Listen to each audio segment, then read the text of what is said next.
Alright. So, welcome again sa Bunja Gaming edition. Okay, this is Bunja. So, ngayon guys, tackle natin ngayon kung gold ba yung hanap mo, saan ba maganda mag-farm. Okay, so, number one po sa mga gusto mag-farm ng gold dahil ang gold, napakalaking epekto nito sa game ng Nightcrows. Lahat tong mga skill dito, binibili ng gold yan. Pati dito sa gold shop, ito mga to, kailangan ng gold dyan, pati yung mga salmon. Alright, mag-salmon muna tayo, malay natin swertihin tayo, no? Okay, malas. Yan, so lahat yan kailangan ng gold. Alright, naka-green. Okay, walang kaswertihan ata rito. Sabi nga nila, ano raw to ito yung mga binibili ng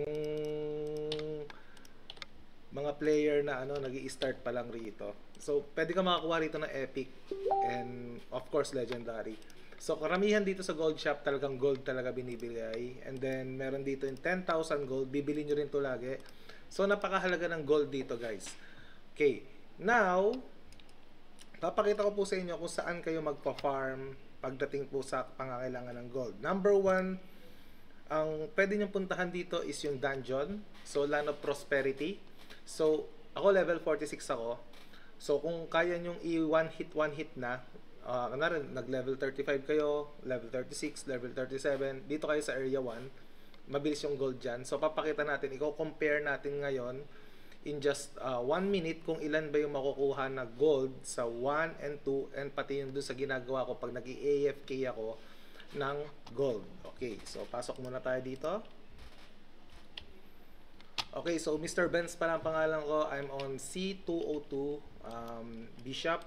Kung gusto niyo pumunta rito, ang ganda ng guild namin. Napaka-active. Ayan, daming mga bot nawawala-wala na naman sila. So number one, punta kayo sa magandang spot dito and then check niyo yung channel.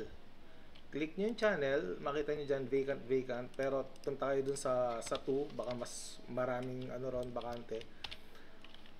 Okay, so pakita natin ngayon dito dahil may event lang guys may event, papakita ko sa inyo kung saan mas parang kayo na mag-decide kung ano yung mas mabilis pagdating sa gold.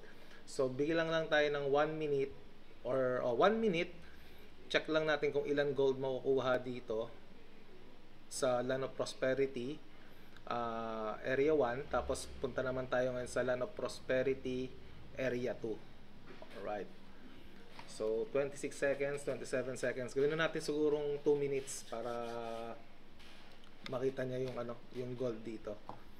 So ayan na, so naka 1k na siya, 37 seconds. So yung iba minsan nag-check ng comparison. Ayan, 7k, 8k, 48. So gawin na lang natin 1 minute para hindi ganun katagal yung paghintahin natin. Alright, 57, 58. So dagdagan natin ng mga 10 seconds. 1, 2, 4, 5, 6, 7, 8, 9, and 10. So 10k per minute. Okay, 10k per minute. So balik naman tayo ngayon sa area 2 tayo. Kasi nagsasabi iba, mas mabilis sa Land of Prosperity 1 kasi nga almost one hit mo lang naman din yung mga kalaban doon. So dito mukhang wala masyadong tao. Alright. So 1 minute and 10 seconds, tingnan natin kung ilan yung magiging gold niya. So yung una, tandaan nyo, is 10k per minute. Tandaan nyo 10k per minute. So Land Prosperity, mahalaga rin to guys. Every single day, binibigyan tayo ni Nightcrow ng 1 hour every single day. So i-maximize nyo to para sa gold. Of course, dito sa Land of Prosperity, makakuha kayo rito ng mga magagandang ibenta like Morion, Gold Pouch, tapos may makukuha kayong token na pwede natin gamitin sa collectibles natin. Alright. So kung makita nyo rito, 38 seconds, 39, 40, 2k. Yan, based on comparison lang to guys based on comparison. Yung iba nagsasabi, minsan mas mabilis naman dito mas mabilis siguro kung kaya nyo na siyang i-one hit. Pero dahil level 46 na ako, nakita nyo naman 46 na hindi rin ganun kabilis mag-farm ng gold kahit na 46 na nasa level 40 lang ako. Alright, so 10k And then, nadadagdagan pa ba? Alright. So, 2K. 2K per minute dito sa Land of Prosperity Area 2. Okay, alis na tayo dito. So, yun yung nakita nyo na kung gold ang habol nyo lang, Land of Prosperity 1 na kayo. Dahil bakit 10K per minute doon? So, 60 minutes, that's 600K. Mabilis yun guys. 600K yun. Now, after nun, saan naman kayo magpa-farm ng gold? Alright. Ito, sinabi lang sa akin ng ka-guild ko. So, chinek ko na siya nung mga almost 2 days na talagang ang ganda rin dito. So, paano tayo makapunta ron? Click nyo ang map, world, Avilus. Punta tayo sa Avilus. And then, makita nyo itong Nervad Road. Nakita nyo itong Nervad Road. Dito tayo pupunta. Okay, Nervad Road. Ayan.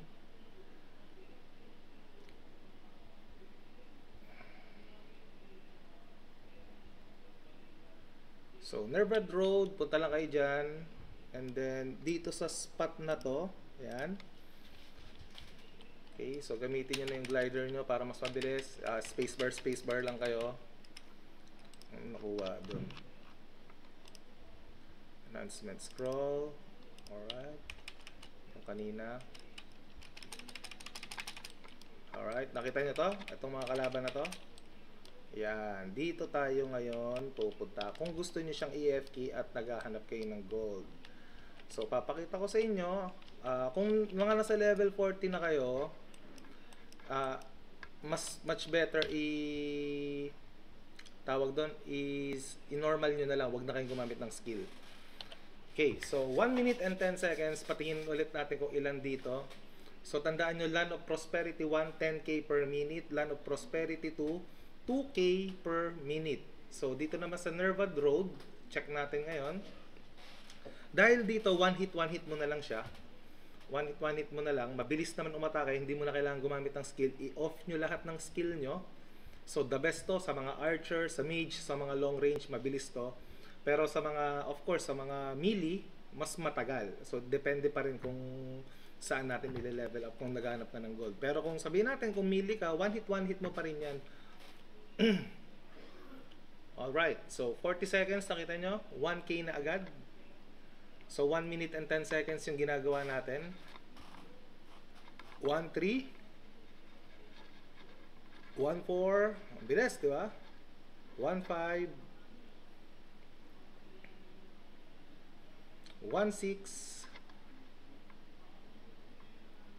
1-9 and almost 2K. So, ibig sabihin dito guys, parang katumbas niya na lang yung Land of Prosperity 2 based sa pag nagpa-farm kayo ng gold. So, sana nakatulong ako sa mga taong nag-hunt ng gold dahil mahalaga talaga ang gold. Bakit? Para saan nga ba yung mga gold ulit?